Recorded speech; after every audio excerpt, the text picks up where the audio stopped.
जवाब मैं यूं दूंगा, मैंने ऑपोजिशन रखी नहीं है। सवाल का जवाब मैं यूं दूंगा, मैंने ऑपोजिशन रखूंगा भी नहीं इंशाल्लाह। शुक्रिया अदा करता हूँ। ज़्यादा जरूरत नहीं मुझे झूठे मुकदमों में बंद किया हुआ है।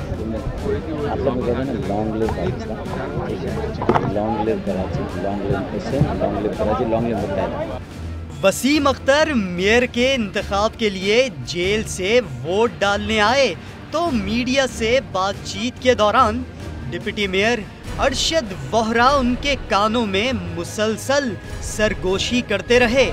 सिर्फ कराची की प्रोग्रेस इसके अलावा कोई बात नहीं करो।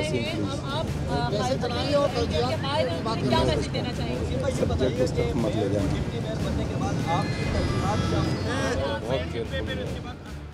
रहनुमा मुत्तहदा कौमी मूवमेंट फारूक सत्तार ने एक इंटरव्यू में अरशद वोहरा को मशवरा दिया था कि सरगोशी में बात न करें, सरगोशी खतरनाक होती है।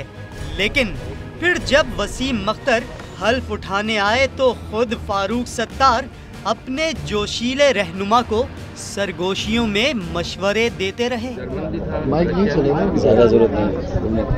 आप लोग कहते हैं ना, long live Pakistan, long live Karachi, long live Hussain, long live Karachi, long live मुत्तहदा।